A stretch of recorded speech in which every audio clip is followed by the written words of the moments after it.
বুদ্ধ জয়ন্তীতে বর্ধমানে দামোদরের তীরে বালির ক্যানভাস, শান্তির বার্তা বর্ধমানে। বুদ্ধ জয়ন্তী উদযাপন উপলক্ষে দামোদর নদের তীরে আয়োজিত হয়েছে দুদিনের বিশেষ বালি শিল্প কর্মশালা। ক্যানভাসের প্রকৃতি নামক এই সংস্থা অভিনব শিল্প কর্মশালার আয়োজন করেছে, যেখানে মুখ্য আকর্ষণ বালুকা শিল্পী রঙ্গজিৎ বাবুর তত্ত্বাবধানে বহু শিক্ষার্থী তাদের শিল্প নৈপুণ্য দেখাচ্ছে।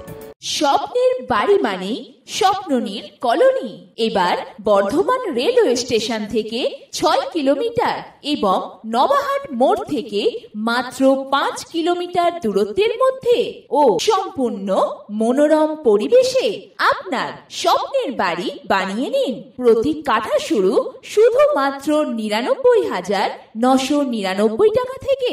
থাকছে লোনের সুবিধা, 50% ডাউন পেমেন্ট করে কাঠা প্রতি 928 টাকা 84 মাসে পরিশোধ করুন। বিশদে জানতে ফোন করুন 8918277795।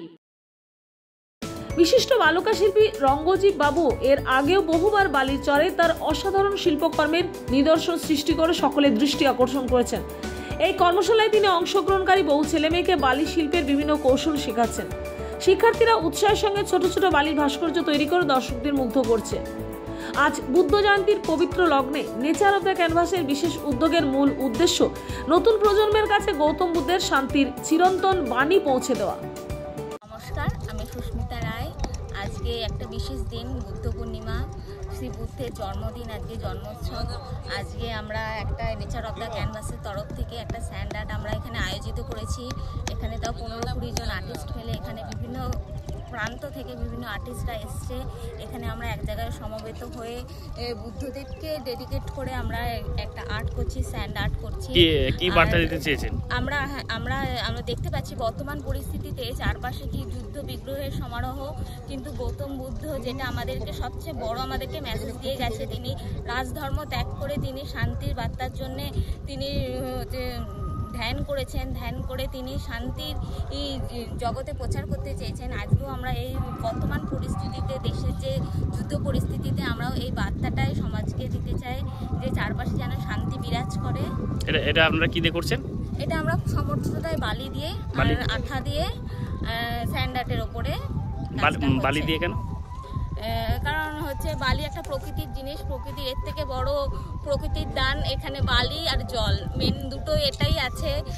তাই হচ্ছে প্রকৃতি কেন্দ্রিক পুরো জিনিসটা হচ্ছে। কোথা থেকে এসেছেন? আমি এসেছি নবদ্বীপ থেকে। আমি শ্রীরামপুর থেকে এসেছি। আমি গোহাট থেকে। নমস্কার, আমি রঙ্গজিৎ রায়, নেচার অব দ্য ক্যানভাসের ডিরেক্টর। আমরা এখানে প্রায় 15 থেকে 20 জন আর্টিস্ট মিলে কাজটা করছি। এটা একটা স্যান্ড আর্ট। আজ বুদ্ধ পূর্ণিমা, আমরা চারিদিকে দেখছি যুদ্ধ বিগ্রহ লেগে চলেছে আমাদের ভারত, পাকিস্তান, ইসরায়েল, বিভিন্ন দেশে, এবং শুধু দেশ নয়, আমাদের সমাজের মধ্যে সবসময় একটা যুদ্ধ রব রয়েছে। তো আমরা গৌতম বুদ্ধ, উনি ধ্যান করতেন এবং শান্তির প্রচার করে গেছেন, বার্তা দিয়ে গেছেন যে উনি একজন রাজ পরিবারের সন্তান ছিলেন এবং তিনি রাজধর্ম পরিত্যাগ করে সন্ন্যাসী ধর্ম গ্রহণ করে তিনি আজকে শান্তির প্রচার করে গেছেন গৌতম বুদ্ধ। তো ওনার আজকে জন্মদিন, আজ বুদ্ধ পূর্ণিমা। ওই জন্য আমরা এখানে বেশ কিছু আর্টিস্ট আমরা চাইছি যে সমাজে শান্তি ফিরে আসুক, সেই বার্তা নিয়ে আমরা এই কাজটা করছি। আর আমরা এই কাজটা সম্পূর্ণ বালি দিয়ে করছি, স্যান্ড আর্ট। এটা আমরা একটা মিডিয়াম হিসাবে আমাদের গৈতানপুর চরমানাতে এটা আমরা এই স্যান্ড আর্ট করছি। আর আমি অ্যাসিস্ট্যান্ট প্রফেসর প্রশান্ত দাশগুপ্ত কলেজের। আর আমার পাশে আছে কৌশিক, আমার বন্ধু, ও আরামবাগ থেকে এসছে। পূর্ব বর্ধমান থেকে পাপাই সরকারের রিপোর্ট, নূতন ভোর।